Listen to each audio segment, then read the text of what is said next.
All right, calling to order the March 9th, 2020 Parks Board meeting. Mary, roll call. Right. David Roan, Here? Jason Branch, Here. Ernesto Ruiz Gutierrez, Joshua Ives, Here. David Downs, Here. Vincent Kim, Here. Matt Uterman, Here. Elizabeth Weiding, Here. Georgianne Keyport, Here. Zach Sorcery. All right, thank you, Mary. Moving on to item number 3, to adopt the agenda. And let's go ahead and take a look at that agenda. I'm going to switch over to the packet here. And it is churning. Assuming that most of you have had an opportunity to take a look at tonight's agenda, do we have a motion to accept it? So moved. Second. Uterman and Downs. Do we have any further discussion, additions, or corrections to tonight's agenda? Hearing none, all in favor say aye. Aye. Opposed? All right, motion carries. So that is for the agenda, has been adopted. So moving on to visitor presentation, seeing none, we will go ahead and close out the visitor presentation here at just about 7:01. And that moves us on to item number 5, which is to approve the previous meeting minutes.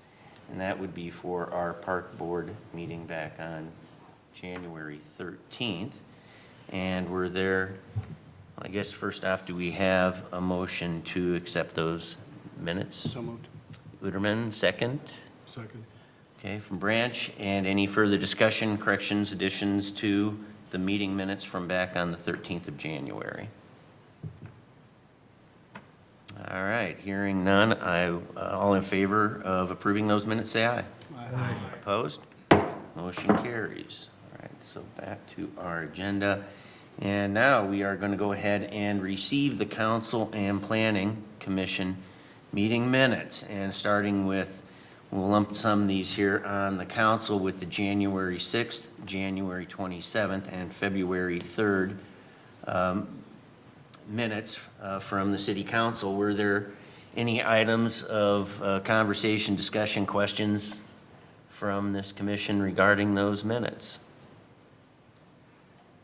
All right, no motion required for the council meeting minutes. Planning Commission from January 8th. If you've had a chance to review those, did you see anything in there that might pertain to Parks Board business? All right, we will consider those received then as well. And so, quickly down to item number 7 for old business. And this is where item 7A for the preliminary plan review for the Webb complex development in Chaska. And so, Director Grange. All right. Good evening, Chair and Commissioners. Welcome to March. Hope you all got to enjoy the beautiful weekend and get some time outdoors. So I also want to publicly welcome Commissioner Keyport to the Park Board with her first official meeting. Yes. So welcome to the Park Board. So with that, let's switch gears. I'll go ahead and pull up a map for us to work from. So this first item is really an update in which I'm bringing it back to the Park Board. This was an item that we reviewed way back in September of 2018. And this was a development, it's slated to be a Pulte development. It's a Webb product, and so this is a high-end retirement type of community that is quite common in the southern climates that they're proposing here in Chaska. And so back in 2018, this was what you're seeing up on the screen there is what was their concept plan. So this is basically the start of their plan that they brought to us to essentially get our comments and feedback. So I'll go through that just to provide some context, and then after that, essentially updating the Park Board with where they're at with their preliminary plan that's come forward. And that preliminary plan is going to be going to the Planning Commission a couple of nights from now on Wednesday evening for their review and approvals that go to City Council. So tonight, we're not having to take any formal action. This is more of just an informational update based on that original review of this concept plan. So just to walk through it, the original concept plan called for a couple of spots in which they wanted to depict public parks. So right here, as I circle there in box number 1, and along here down in box number 2. And essentially with all developments, there's the requirement for park land dedication, or the city can receive park fees or credit that goes into an account that helps with park improvements over time. And so what got submitted here in item 1, ultimately the developer was honoring what was depicted in the city's 2030 comprehensive plan. And that did call for an extension onto the current existing Moores Park, which I'm circling right here. And that depiction in the city's 2030 comprehensive plan would have occurred 20 years ago in the anticipation that this development was going to be single-family, multi-housing development. So the thought would be that there would be more families and kids, thus the potential need to expand on that existing Moores Park.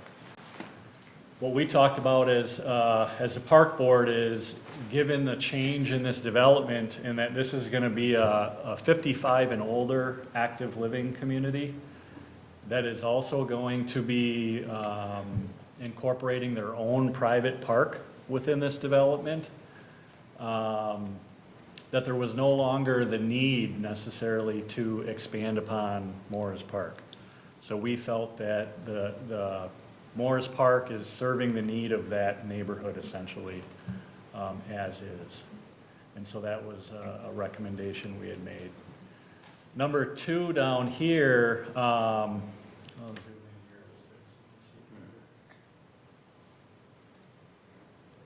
here. Essentially is the large slope that goes up from Veterans Park. The developer was looking at a trail system that would go from Moores Park through the development and then down that large slope as a connection into Veterans Park to ultimately then get people over to Fireman's Park into downtown and whatnot. Additionally, that trail was going to loop around, and they were showing and or promoting people to utilize this road that essentially goes along the cemetery to access out to 41. And so a couple things there. That slope is so steep that really to make it ADA compliant to build on a trail it is really not something that we could do. We also, there's a lot of reinforced mesh fabric that exists in that hill too to try to prevent slope failure. And lastly, as a part of Veterans Park on the back side there, if you know, there's an archery range. So we probably don't want to promote public use up and down that hill on the back side of an archery range. And so that was another comment we had made as a park board. And then we also don't want to promote the idea of going down the cemetery road to access 41. Our preference was that people would have to go through the main roadway into the development back out to 41 if that's what they desired. And then thirdly, in this general area, there's a grove of trees that we had asked that they preserve as part of their development. And then lastly, as a recommendation, we had said that There's a beautiful bluff along here with great views, and they could consider creating some lookout points and maybe a nature trail along the ridge of some sort that might be of value to the residents within this community. Not necessarily a requirement for the developer there, but more of just a comment or a suggestion. So that being said, this is the preliminary plan that the developer has come back with. And so the way the development process works here in the city is it goes through essentially 3 phases. There's the concept phase, then the preliminary phase, and then the final phase. And so this would be the preliminary plan that the developer is presenting. And so as you can see, they've essentially accounted for our comments that we had made as part of that concept plan review. So they've taken out the expansion of that park. And then with that, they've sort of laid out the development a little differently, in which they've moved their private park and recreational amenities further to the west. I think this is a really nice spot for them where they're going to be able to take advantage of the overlook on the ridge there. It's also in that area where we had asked them to preserve the grove of trees, so they're trying to incorporate those trees in with some of their park and recreational areas. They are going to maintain or provide a couple of outlots on the northern edge here, and those are just opportunities for people to access the southern portion of Morris Park easier.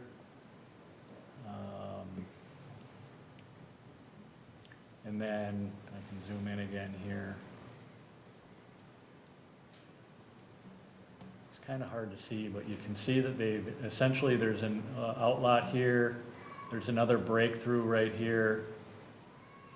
They've got a breakthrough off of the cul-de-sac here out to the ridge.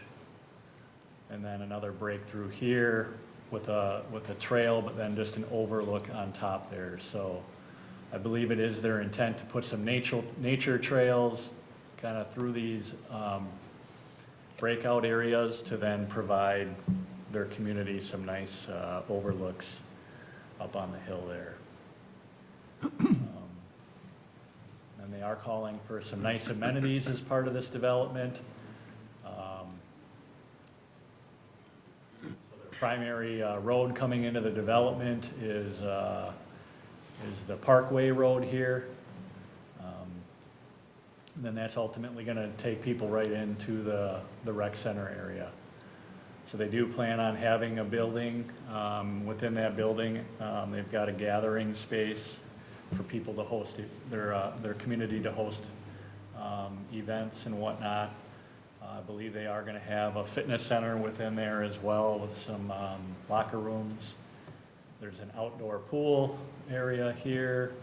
They've got bocce courts, 6 pickleball courts, and then like a fire pit and stage area here. So a lot of great amenities for the people choosing to live within this development.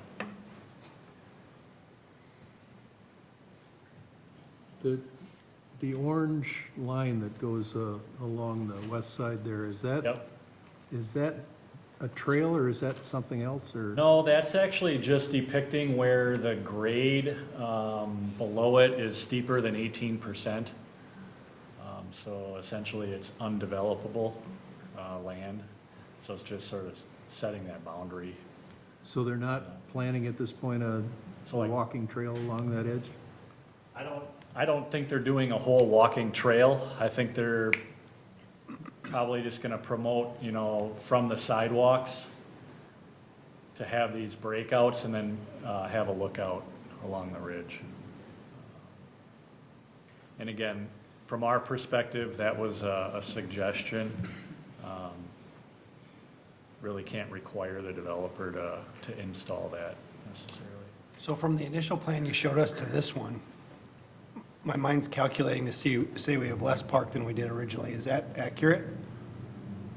Yep, and that was essentially our comment back to the developer, is that we would prefer to take the park dedication fees towards this project rather than the land.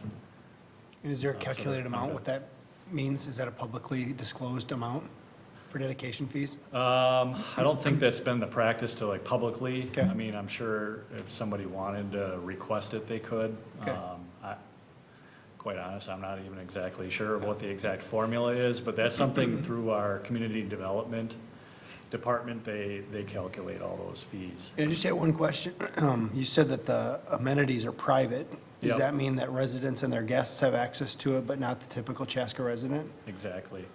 So that's included as part of their association fees. Yep. Marshall, if you could go back to the previous map, I was just kind of looking if we could almost do it like an overlay. Okay, so you see there's location number 3 in there. Is that, how does that overlay with the latest concept for where their community center and park will be? Yes, I think the road kind of comes in like this now and bends, and then that rec center area is right in this area. Okay. So if we Will go that back displace a lot of the trees that See you how they were said had flattened been it? in that area? They kind of flattened it out and brought it over. Yep, I think that was essentially where those trees Okay, were. and they can incorporate those. I mean, it's their development, obviously, but I was just kind of curious. Yep. So they've netted a lot more homes that can go in there with this plan than they had in the previous one. I believe so. I'm not exactly sure what the original one is, but this one is calling for 268 homes within that development. And they have essentially 3 outlets out, 3 ways to get out for those 200. Yep. On that first map, Marshall, and number 2, will there be any credit for that, or who will retain ownership of what was marked number 2 on the first map? Where they had, it was potential for city park, but the slope is too Yeah, so aggressive. they're just depicting that, you know, rather than calling it a public park, they're depicting it as an outlot, Okay, and so they're not developing on it. okay, It essentially becomes open space within the development. okay. With is then the responsibility of the development, not the city, correct? Mhm. Okay. Is there a certain percentage of parkland required for, Typically, it's 10%. It's 10%. 10% within a development is a minimum. Yep.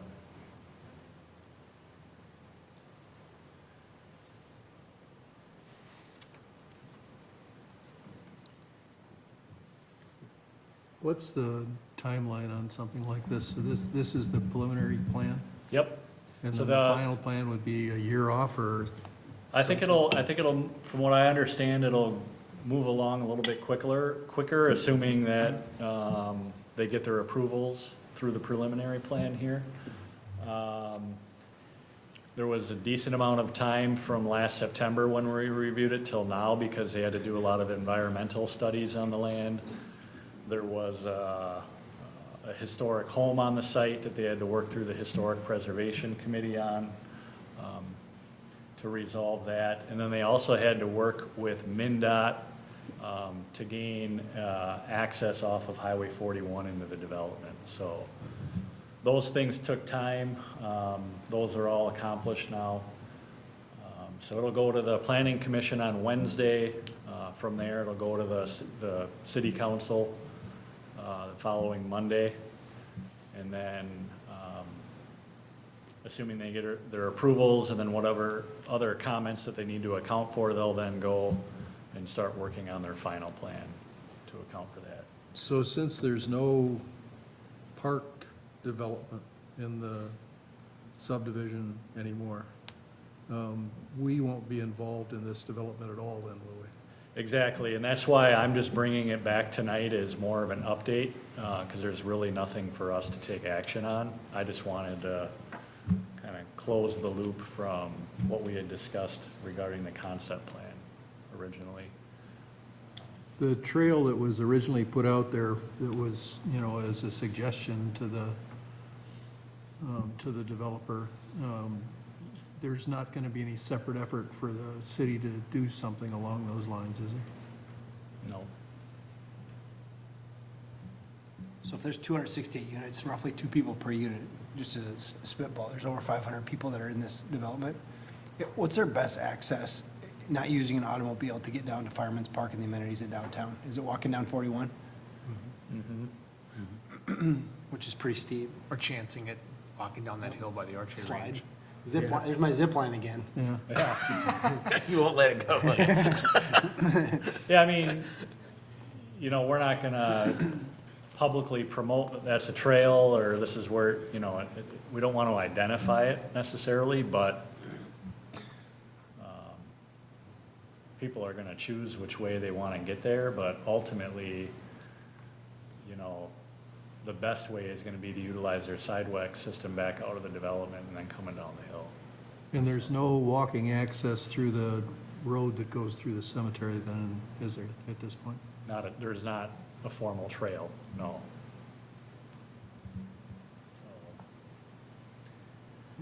And we're quite limited with what we can do there with that land. Obviously with it being a burial site and other property owners along it, so.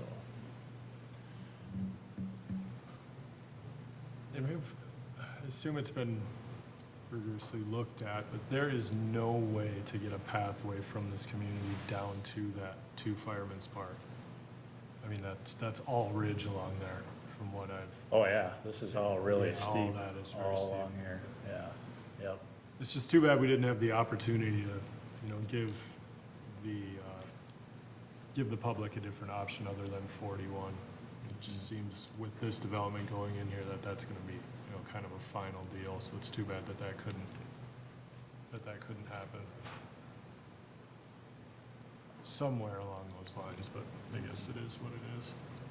Has there been any talks with those houses where we did decide to take the credit for that acreage where the park, potential addition to Moore's Park would be?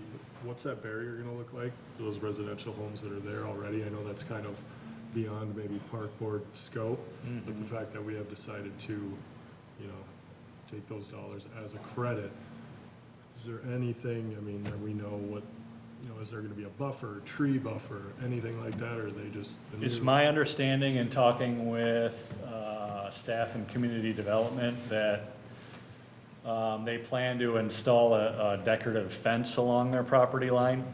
So then that creates a hard edge to, Yeah, define the boundary, and then they know what to main up to as well. okay.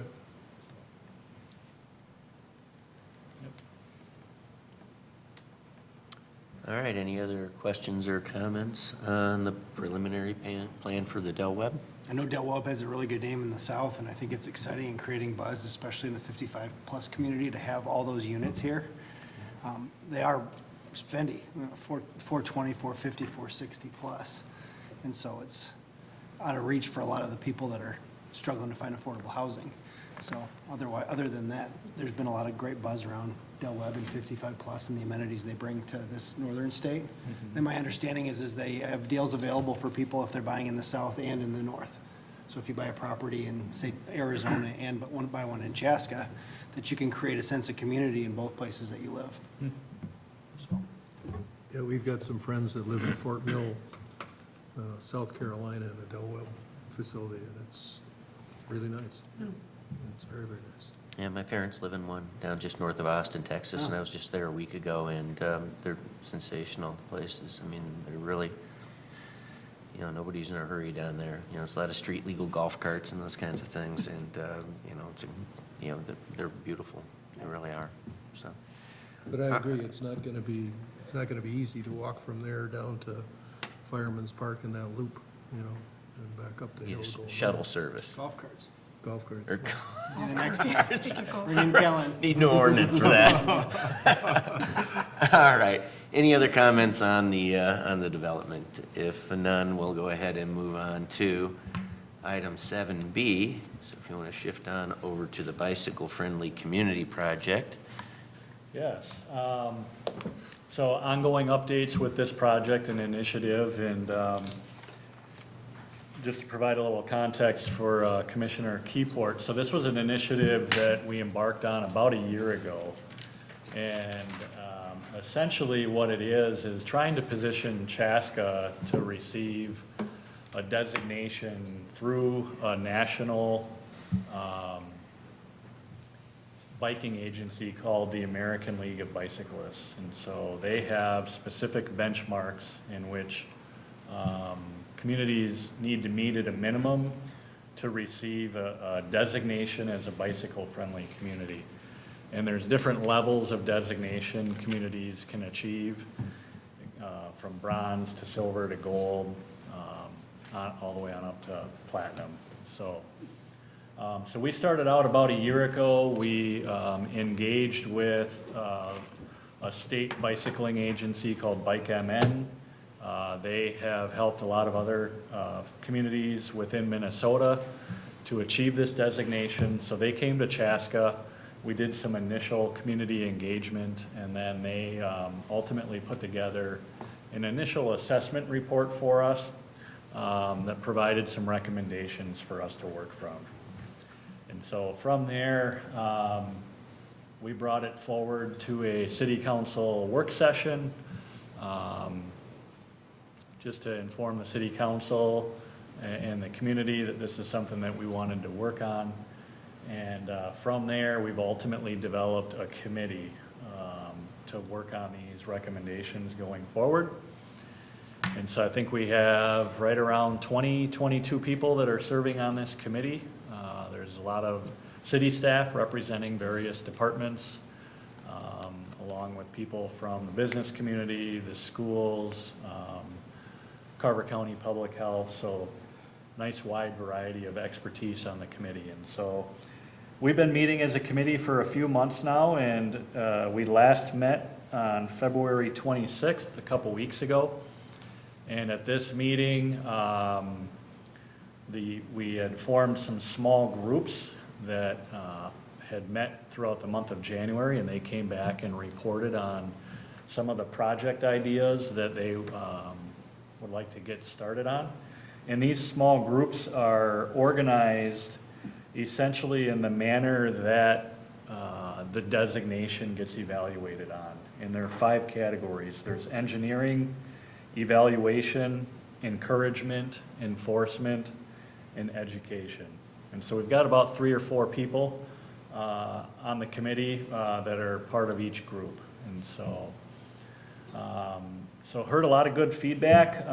Engineering is really diving in and looking at, what is the current trail system we have today, and how can we develop more routes, and inform the public about the routes to get to key destinations throughout the city. We had done some work last fall with the county and the city of Victoria and Carver on some trail wayfinding, a trail wayfinding pilot project. And so we've already got 2 pretty good routes identified, but it's taking that next step and what are some other routes that we can promote within our city. Also trying to understand, what are the gaps in our current system and what are those opportunities in the future, so that we can create some of those links that might be more desirable routes over time. And then also making sure that these routes are also ideally more year-round. And so just being mindful with the resources that it takes to plow snow throughout the winter, and what our staffing levels are. So they're starting some work on that. The evaluation team, they made a connection with a professor at the University of Minnesota that's done a lot of research on data collection on trail systems. And so starting to have those conversations about where would it be best to measure current trail use within the city of Chaska, so that over time we can measure the effectiveness of this initiative overall and promoting the idea of more people getting out on their bike, not only for recreation, but also transportation. The encouragement group, what they're gonna be looking to focus on is really branding this initiative. So there's a lot of great things going on, but how do we wrap it all into kind of a brand that we can get out to the public so that we can start tying all these things back to, you know, whatever we decide to name this initiative. And then with that, along the lines of Commissioner Downs, is creating some sort of a project page on our website so that as we do more, we can keep the public informed about the projects we're doing that's tied to that initiative. Within the encouragement group also, we're looking at putting on a Cycle Chaska event in May. So the month of May is National Bike Month. Last year, we tried doing this first-time event in September. Unfortunately, it turned out to be a cold, rainy Saturday, so we didn't get the turnout that we had hoped for. But we're gonna offer this event again in the last Saturday in May, and cross our fingers for some better weather there. In addition, in May, there's always a National Bike to Work Day. We've participated in that the last couple of years and tried to ramp up efforts there, so we'll continue to do that. And then there's a separate day where it's a National Bike to School Day as well. And so looking to partner with Clover Ridge Elementary and work with them to try to promote the idea of kids biking to school that day. And then see if there's other schools that want to participate as well. Within enforcement, I think what we want to do is the police officers are really good at educating the community through their social media site. So starting to get out some social media posts about the laws and the rules on the road as it relates to bikes and pedestrians and cars. They also do a great job of selling helmets to kids and youth in the community for really cheap. So they'll be at a lot of community events throughout the spring, including our Cycle Chaska event, to hand out helmets. During the Taste of Chaska in spring too, they also take bikes that they've confiscated and sell those for very reasonable to get people situated with bikes. The ones that are left over, they're gonna work with organization out of Chanhassen to repair them, and then the discussion was to then bring them down to Riverview Terrace and provide bikes for the kids in that neighborhood. And then lastly, some discussion about offering a bike rodeo as part of their safety camp that they provide every summer for the youth in the community. And then the education group, they're looking at ways in where they can work with community education along with the local licensing center as it relates to driver's education, and making sure that they're incorporating some of the bike laws within their curriculum. There's also a bike walk fun curriculum that the elementary schools are currently offering as an elective, but they're going to work with the schools and see if they can't get it as, rather than an elective, make it an actual part of the curriculum. So a couple things that we talked about to help with that is for the city to work with providing each of the schools a map, a site location map in which it could depict the trails that their PE teachers could get the kids out on over that kind of half an hour, 45-minute time period of their class. The other thing too is we learned from Dorian, who was present at the meeting, who works for Bike MN, is that they actually have 4 bike fleets And so if we arrange for that, the schools could essentially gain access to that bike fleet for a week or two to be able to offer their curriculum and make it that much easier. And then lastly, as it relates to education is, having a presence at our different community events and keeping the public engaged about all the things we're trying to do.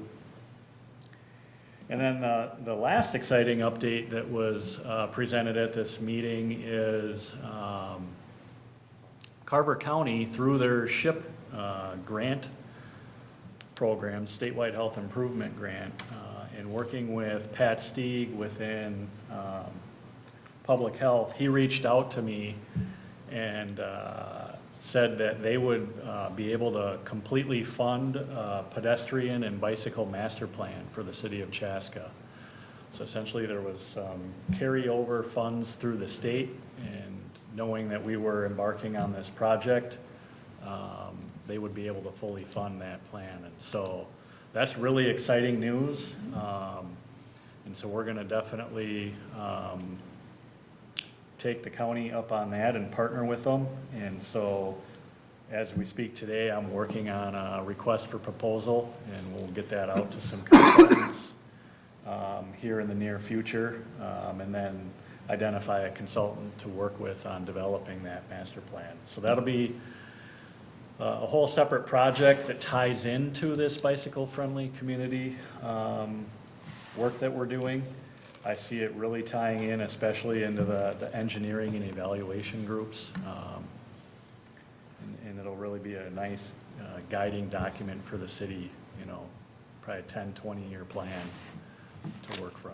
So as we get going more on that, that'll also be another opportunity where we'll invite that consultant to, we'll set up a work session for the park board as a way to launch it, and then talk through the different community engagement that process, or that project will include. All right, any questions Any or questions? comments? I think it's great. I know that there's a subset of people that see bike trails as strictly recreational, and if that doesn't appeal to them, it's like, why are we spending the money on it? I tend to look at trails as being a potential for a mode of transportation for work and other things. And so when you were talking about bikes and bikes availability and populations to get those bikes to, if somebody needs a mode of transportation to go 3, 4, 5 miles, is there a mechanism or someone to connect with for those bikes you mentioned? Mm-hmm. If they have a need and they may not have the resource to purchase a bike, is there somebody we can connect them in through either our department or with Dorian's group? Not as we Okay. sit here today, but I think that's a great idea, and it's, something we can look into. Okay. Yep. Yeah, I think it's great. That's where that some of there'll be these a- bike share programs come about, where, Yep. yep. I think the master plan will be really good, that we could lay out some things that we'd like to do over a period of time and, put it in front of the community and let them give their opinions and get behind it and, get some energy behind it to make it happen. Yep, yep.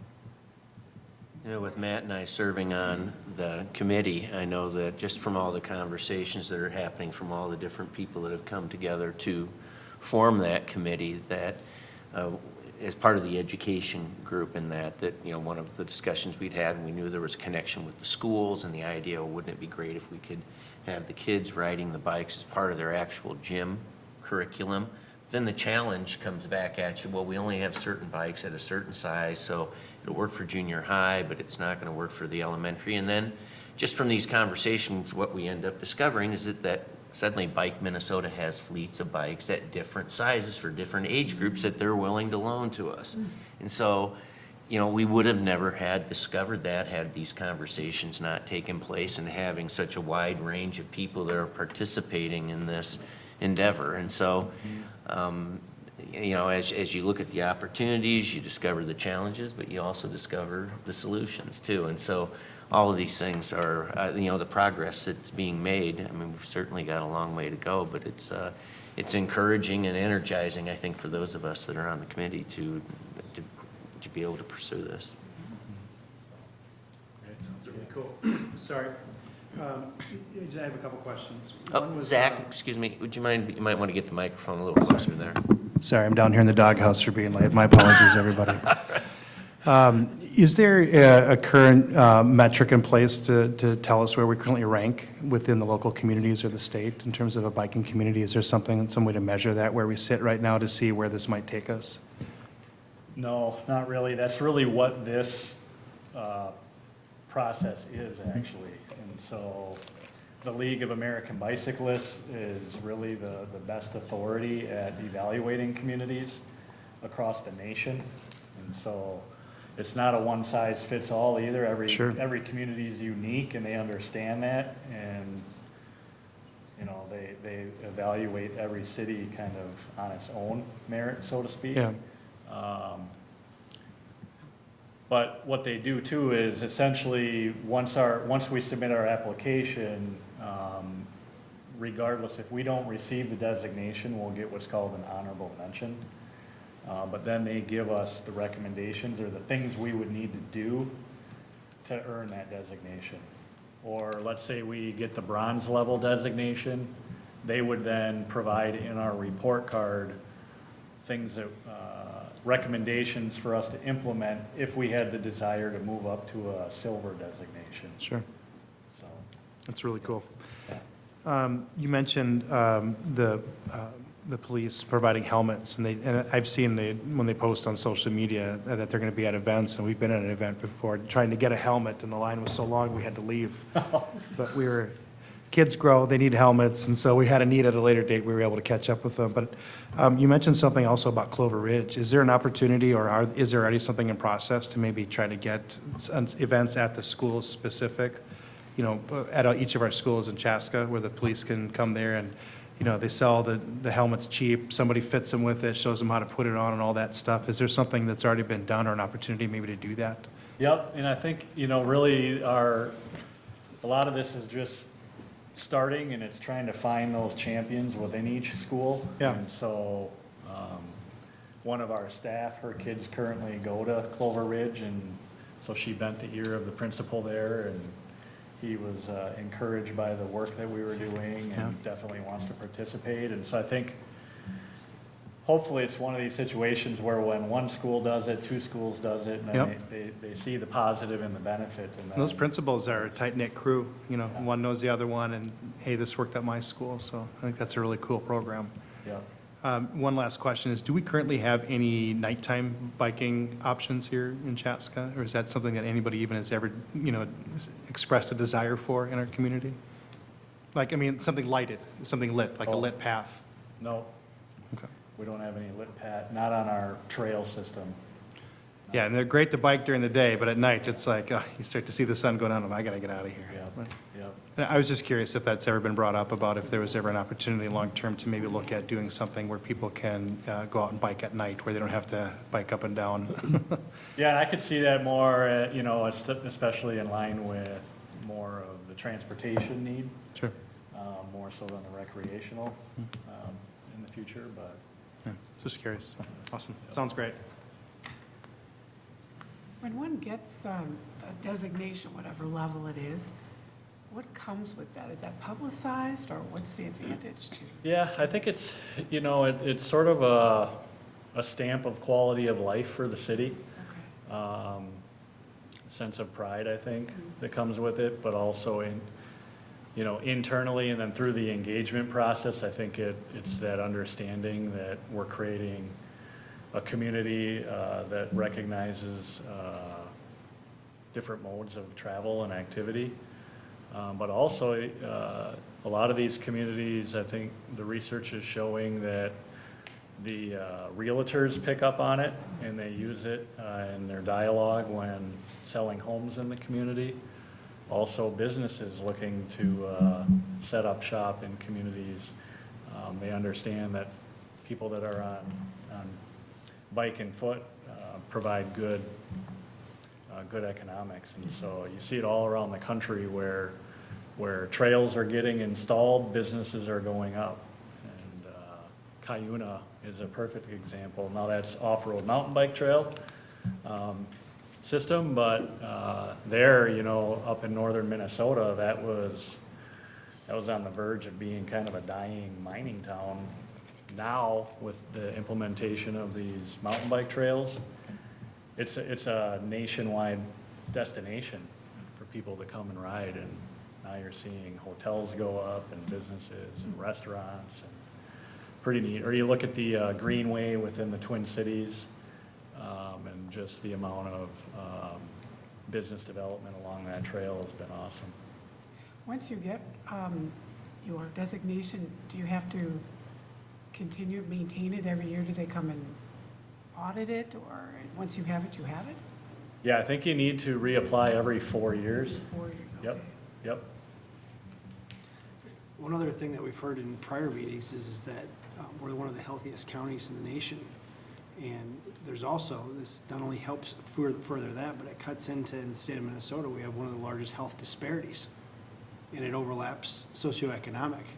And so the things that Marshall's talking about closes the gap so that all people, regardless of income, can access healthy lifestyle. So I just keyed in on that because I'm more interested in the trails from the business and the health of the community than I am pure recreation. Yep.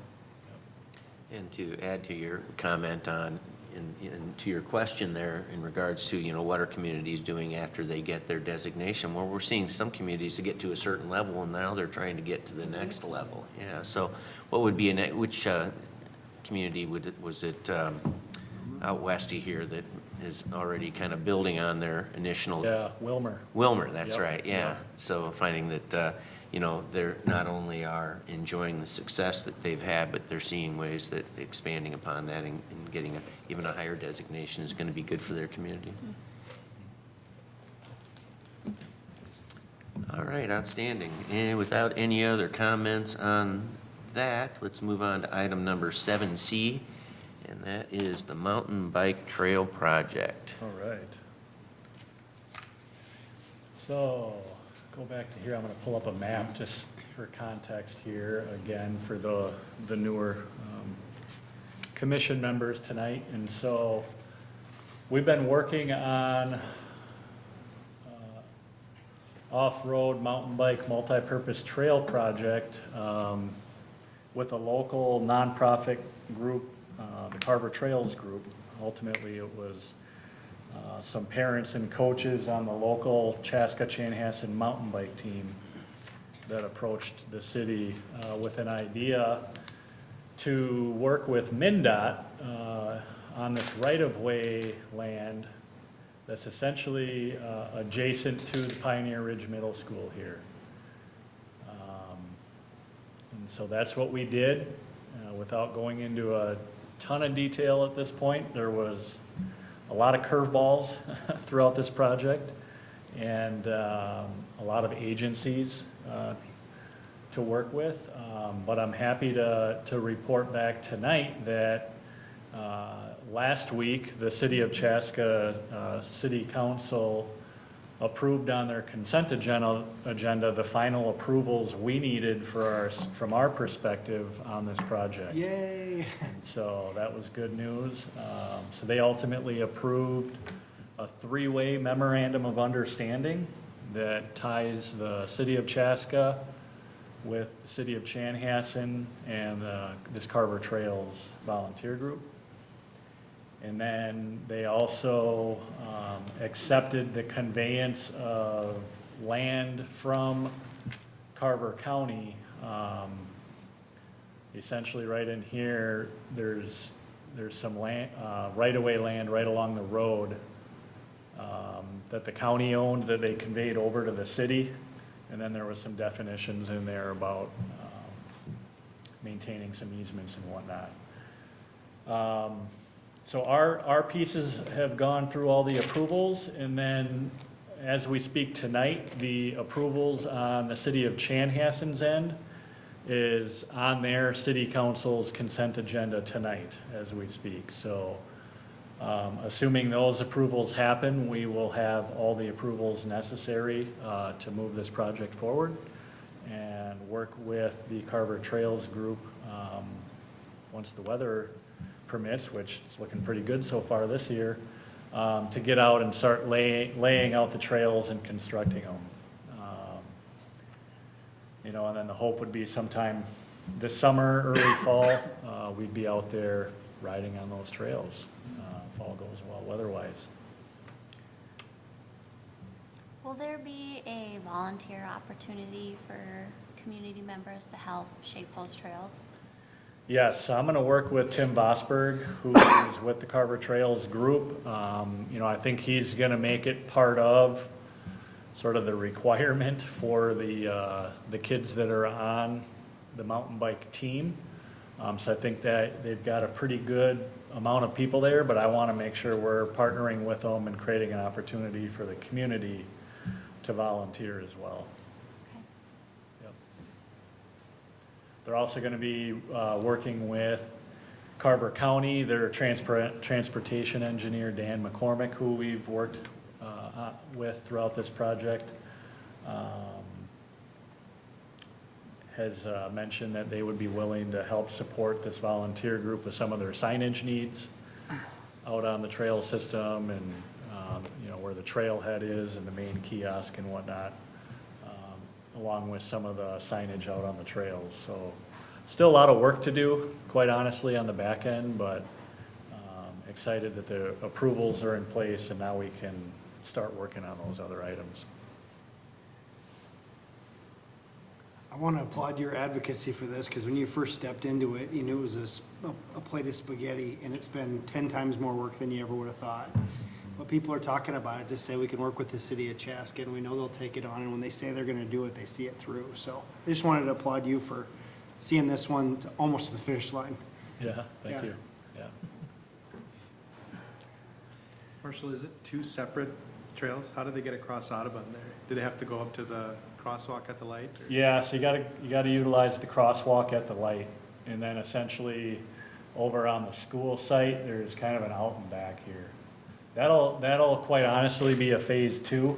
Oh, okay. So they're gonna focus on the trails over on this side first, and then I think identify, you know, what the need is too, but we just wanted to make sure we got the approvals from MnDOT to be able to do that phase 2. Just to be able to expand on those trails. I think right now it's estimated that the group can get about 3, maybe 4 miles worth of trail loops in there. So it's smaller in size, but that's, in my opinion, that's the beauty of this, is it's really more of a beginner intermediate facility for local residents to try mountain bike riding. It's also, you know, being adjacent to the middle school there, and like we talked about, biking becomes part of their curriculum. They can use that bike fleet to go over and ride in a safe way on off-road trails. And then also promote the fact that these are going to be multi-use trails, so people can walk on them. The cross-country team could decide to go and jog on them. I could see in the winter, people might want to snowshoe on them or utilize their fat tire bike too. So should be year-round recreational opportunity there.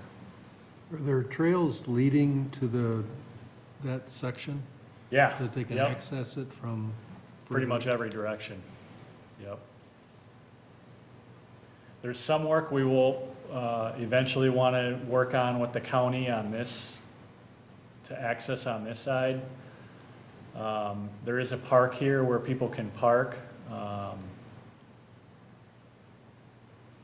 The trail currently is on the west side here, but then to cross, you need to essentially go over to the other side and back and around, so it's not ideal. But that isn't where we're going to want to promote people coming in. We want people to come in to the main trailhead here.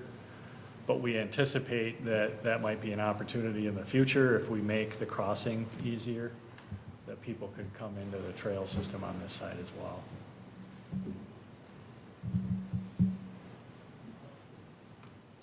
So Marshall, can you expand a little bit more on exactly how those trails are going to get designed and constructed, and then after that, maintained? Yep, so the Carver Trails group has already gone out and sort of walked the site, you know, and they're trying to keep in mind the geography and trying to work off of that. Tim Vosberg has experience laying out trails and building them. He's been involved with other mountain bike groups that construct trails. You may have heard of Mork, who's helped a lot of other cities in the metro area build their trails, and they're an advocacy group for mountain biking. And really, the intent is for it to be pretty basic in nature. It'll probably be 18-inch, 24-inch trail, in which they'll be utilizing mostly hand tools. So it'll be lawnmowers, you know, maybe to cut out the grass, but then from there, shovels, hand picks, things like that. So this is a one-way trail? One-way trail, yep. Is there any concerns about having multi-use and someone walking, let's say, down a hill, and you've got a biker coming up the hill and not being able to know they're there and stuff like that? I don't want to be, I'm not usually fearful of that type of thing, but I'm just thinking ahead. Yeah, and there'll be rules and etiquette posted on the main trailhead regarding that. Most mountain bikers understand that, and then especially through the mountain bike team, you know, they'll be promoting that amongst their riders. Well, we can also get information. They're going to have a designated website as well, where we can post etiquette information, things like that. Walk at your own risk. Yeah. The one problem I can see is someone going up there with their dog and letting them off leash. I can see people in Chaska. Yeah, and it's not a dog park, so It won't matter. we won't, So there'll need to be some education around that, for sure. Yeah. But I've walked it too, and I think there's some really neat opportunities and some nice ridges up there with beautiful views overlooking the valley, so. And then in addition, if you haven't heard, up at the Carver Regional Park up in Victoria, Three Rivers Park District that manages that along with the county, they've partnered with Lifetime Fitness that has a mountain bike off-road foundation that essentially is funding new off-road mountain bike trails over at that regional park. And so there you're going to see about 10 to 12 miles worth of trail. And so that's definitely going to be much more of a destination park. And so I see this as more of an introductory facility, and then people can graduate to those more advanced trails over at the regional park, which would be really cool.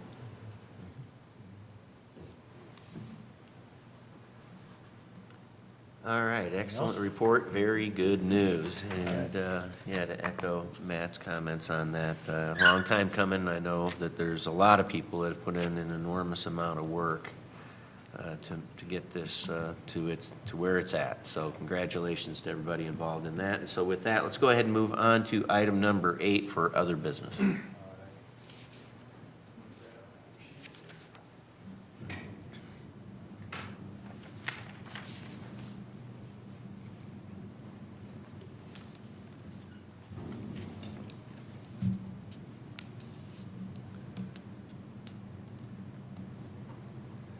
All right, so this is typically the agenda item where I like to highlight some of the happenings that's occurring in our department. And one thing I would like to start off with is, I know it's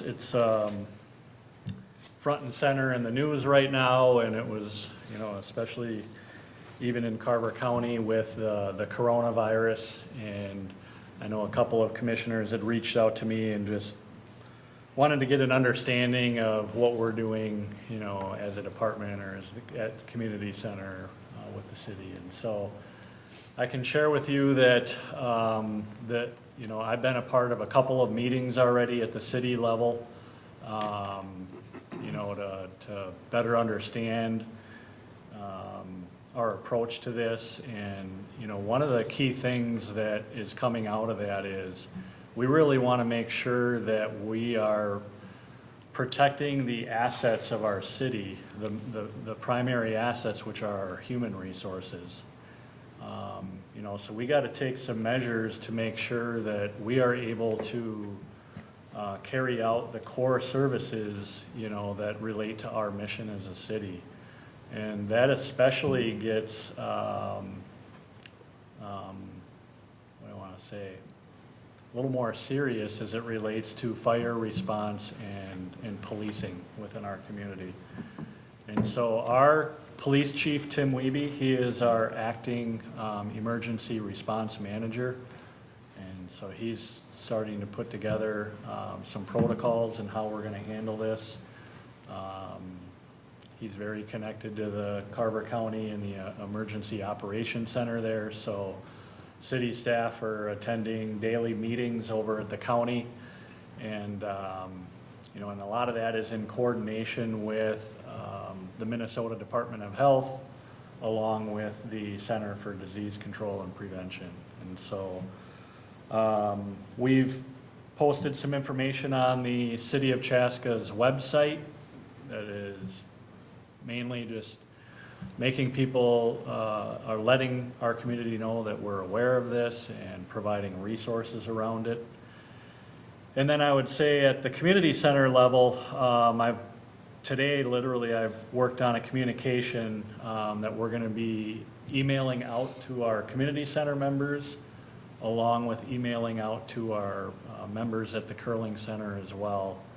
And again, acknowledging that we're aware that there's been a reported case in Carver County, that, you know, we're taking this seriously and assuring people that city staff are monitoring this on a daily basis, along with the county and the state and the Center for Disease Control. And then also at the community center, you know, I've directed our custodial staff to, you know, ramp up their measures, you know, compared to normal operating procedures, to just make sure that we're going around and disinfecting all the different touch points throughout the building. And then we've recently purchased hand sanitizer, wall dispensers, so we'll be putting those up throughout the facility as well. You know, and along with internally, just messaging to our staff, especially that, you know, if you're sick, stay home and not coming into the building. So I think, you know, the key here is, you know, we want to protect our assets while still providing core city services, but then also taking all this variety of information and putting it out in a manner that is keeping people safe, but also trying to put a calmness to it as well. I know our police chief likes to use that as part of what they do as emergency response, is they try to be the calm in chaotic situations. And so I think that's the approach the city's taking right now. And I think it's going to be a very fluid situation, and, you know, things are going to change day to day, and we'll do our best to respond accordingly and keep the community as safe as possible. But with that, are there any other specific questions or suggestions you all may have pertaining to it?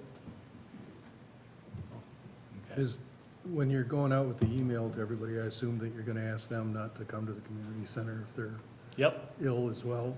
Yep, so there's about 7 or 8 bullets that you may have seen that a lot of people are putting in their messaging that are coming directly from the Center for Disease Control. So we're following that. And then, you know, I've added, especially as it relates to the fitness center, to wipe down your equipment both before and after use.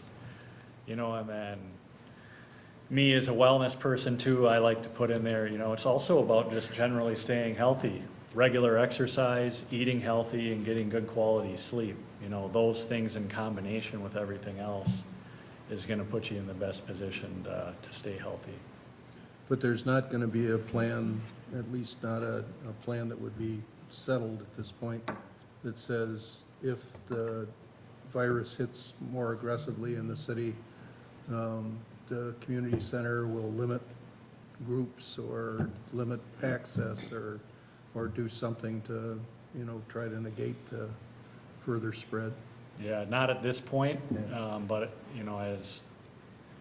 as the situation changes, I think we may have to explore options, but see what the situation presents us.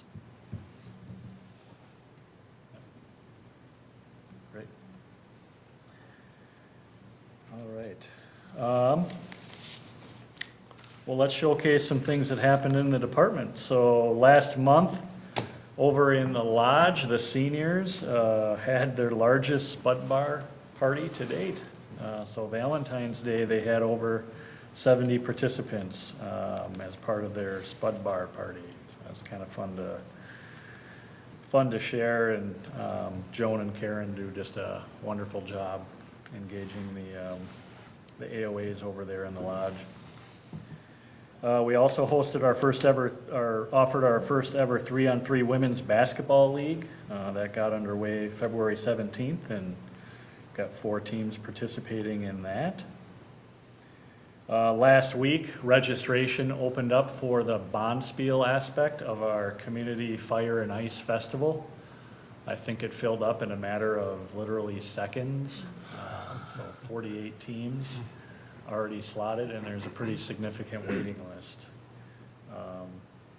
So that's very exciting to see. Typically what we do for that is we do try to ensure that about half of the Bonspiel participants are Chaska-based teams, and then the other half are teams coming from all over the country. And so that'll be an exciting festival in July, and I'll provide more updates as we get closer to that. Also over at the Curling and Event Center, we kicked off an advertising partnership campaign opportunity. And so we're looking at opportunities to partner with businesses where they can advertise within our facility. We've been very I think, thoughtful about what those opportunities are. It's such a beautiful facility, we don't want it cluttered with a lot of advertising, but we've got some key spots where we think it could be a benefit to businesses. Those would be underneath the scoreboards, in ice opportunities behind the hacks, and then a couple of opportunities on the wall. And so really our desire to embark on this partnership opportunity is to create some revenue, a revenue stream that can help support that facility with capital improvements that'll be needed over time. So that's out there. You can go to the chaskacurlingcenter.com website and get that information about that advertising opportunity. The advertising is at events, or is it permanent advertising? It'd be permanent advertising on an annual basis. Okay. Yep. And then looking ahead, actually too, just this last weekend, we held the carnival over at the community center.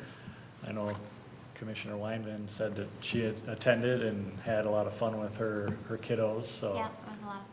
And the high schoolers who were helping to run the program did an excellent job Great. interacting with the kids. Yep. So another great free community program that's an annual offering, space-themed carnival event. And then over at the lodge, we're going to be partnering with Southwest Transit and host an informational session around their Southwest Prime MD, which is a non-emergency medical transportation service. So really partnering with Southwest Metro so that they can share that information with the AOAs so they can take advantage of that service here in Chaska. The Chaska Valley Family Theater is coming back to the Community Center Theater. They're going to be putting on a show, Tuck Everlasting. It's going to run for 2 weekends beginning March 13th. We got a big big sign on the corner of the community center promoting that, so check that out. The new scoreboard for Athletic Park has arrived, and so Public Works will be looking to install that here as weather permits. So that'll be good. We've been working on a new website for the event center portion of the Curling and Event Center. And so the event center supervisor, Krista, along with our IT person in our department, Susan Merrick, have been working on that, and that's gonna hopefully launch here within another week or two. But this is gonna be more of a self-standing website that's really gonna highlight that facility and showcase what it can do for weddings and business events and whatnot. And so one thing in the event world is a lot of planners and people looking to do those, they like to do a lot of their research online initially. And I think we've been a little lacking in that regard. And so I think this is really going to set us up to showcase that facility and drive more business and more events to the event center. So take a look for that, or be on the lookout for that. And then over at the event center on March 28th through April 4th, we'll be hosting the USA Curling Mixed Nationals Championship. So that event as well will be bringing teams from all over the country to participate. And then lastly, outside of the theater entrance of the community center, we have our art gallery there. And every month that gallery changes out, and currently it is featuring the Chaska Historical Society, a glance at Chaska's past images from their collection. So if you get an opportunity, stop on over there, and it's pretty neat to see all the old photos of what Chaska was back in the day. All right, outstanding. Any questions for Marshall on any of those upcoming events? All right, if not, thank you very much. Thank you. All right, that moves us on to item 8C, and then we call this our round table. And so for the new commissioners, how we typically go around here, and we will comment on recent happenings, upcoming events, somewhat to the degree that Marshall did, but things that we found remarkable around Chaska here, people or accomplishments. And so Commissioner Uderman always has a lot to offer in this category, so I'll let you start. So you talked about the carnival, which was fantastic, and the staff was fully energetic and engaged even at 7:25. When we got there, we saw you guys there. It's just fantastic. Tuck Everlasting's fantastic. And then a couple call-outs. Chaska boys basketball was the semifinal sectional champions 2-4A, so they were one game short of making it to, but they did great. It was a fantastic year. Coach Dana and his team, Coach Tara and her team made it to the 2-4A sectional finals. And then the Chaska dance squad, led by Chris Ridland, they actually were state medalists. And the only reason I bring up Chaska sports is because it's a pride of our community, but there was something that popped in the Chaska Herald, where there's a guy named Moha Faisal. I think I said it right. He's the second leading scorer of the Chaska Hawks basketball team. And in the article that they did on him, it said, I would go to the community park every day. It's the one right next to Clover Ridge. I would go to community park every day during the summer. And there's a little bit more on it, but every single day he'd go to the park and shoot, and he refined his game. And he was the second leading scorer this year, which I think it's awesome when they actually use the parks, use the amenities, perform, and then get the notoriety for it. Trails were busy this weekend, so a call out to Brian Jung. He joined us at our work session the last time.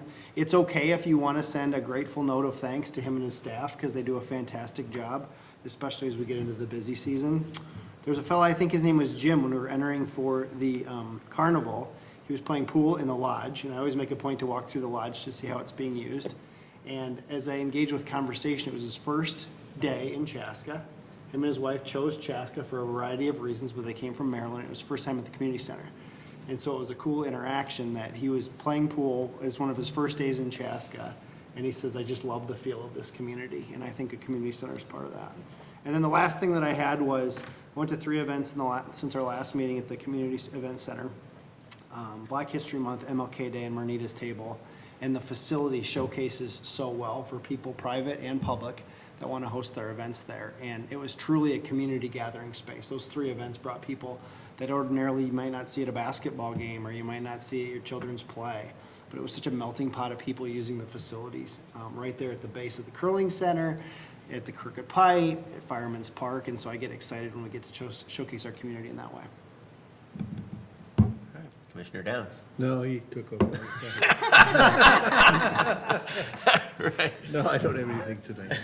Commissioner Campbell. Yeah, all Chaska sports did great, especially this winter season.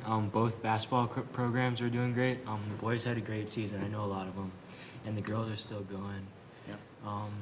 My swim team got second at state, so I just want to shout out those guys. Yeah. They're I pretty saw you in the paper. And I'm really happy that the mountain biking trail is going so well. We all know how much work you put into this, the entire recreation department, and I don't even know how fulfilling that would be for all of you guys. So kudos on that one. That's it for me. All right, thanks, Vincent. Commissioner Branch. Nothing for me this week. Okay. Commissioner Ives. Just on the mountain bike trail, I'm interested to see how it turns out. I live right there, and I know you said that 4 to 5 miles was on the small side. I don't know how they're gonna fit 4 to 5 miles in that little section of land, so it'll be pretty interesting to see.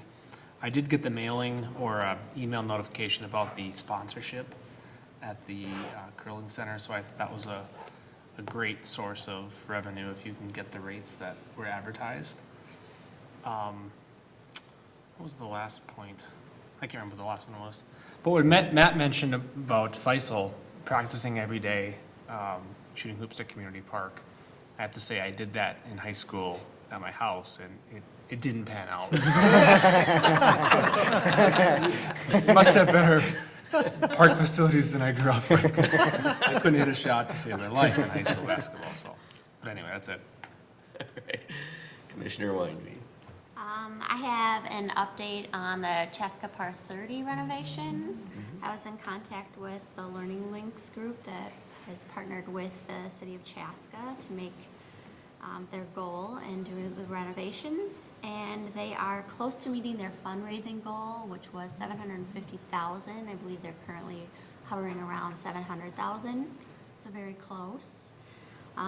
This past week, they were finishing up construction assumptions and costs and firming those down.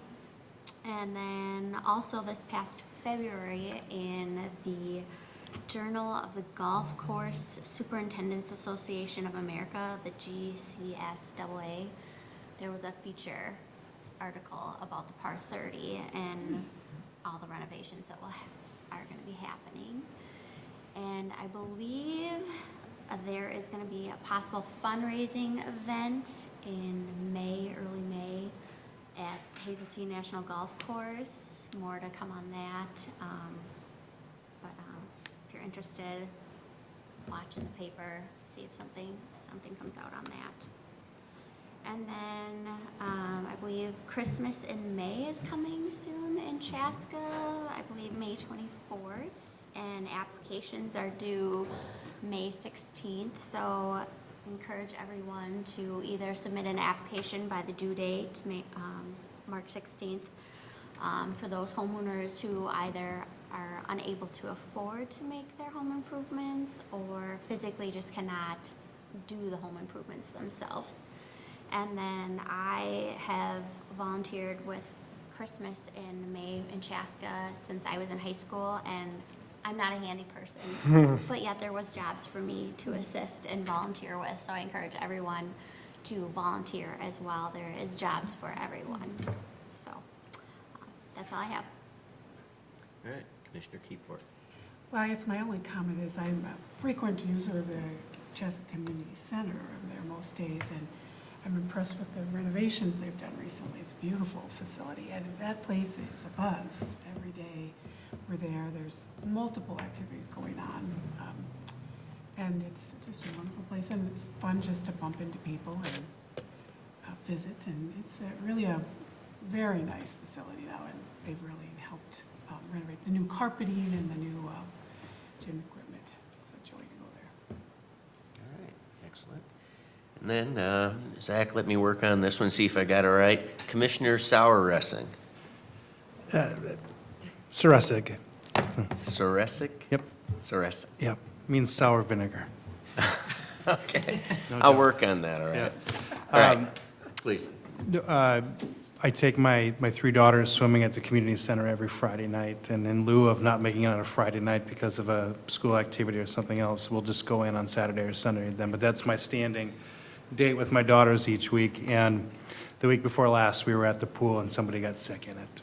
And, but the staff that was working there, I thought, did a very nice job of getting everybody out of the pool, and they went right into, they clearly had a protocol that they knew to follow in terms of how to take care of the situation and shock the pool, and it was actually, I thought it was very well handled. I thought, as soon as they blew the whistle, and it's the first time I've ever heard the whistle blown for not telling somebody to use their walking feet, and they blew the whistle, everybody out of the pool, and you just knew right away it was one of 2 things.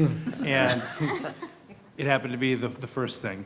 And, but they did just a phenomenal job, and it just, I thought we were running into a situation that had mass chaos written all over, but they just, the staff there, just, everybody knew what they were doing, this person did that, and I just thought that it was a commendable job, because the average age of the lifeguards there is, I'm thinking maybe 16 or 17, maybe some classmates, you know, but they just seemed like a young crowd, and I thought they handled the situation very well, especially when they had a lot of adults coming up to them like, hey, what's going on? You know, can we swim? Can we not swim? And they did a great job handling the situation. So, I thought that was a really neat thing to share. All right, excellent, thank you. That's all I got for today. Well, you know what, I've got a- go ahead, can I- David. I've got a question that came to mind. The Nick Mason Fund thing, is there any updates on that? Is that getting to where it's going to be rolled out? Yeah, so as it relates to the Nick Mason Scholarship Fund, it's still being worked on. I think the thing that we're really trying to figure out is where to best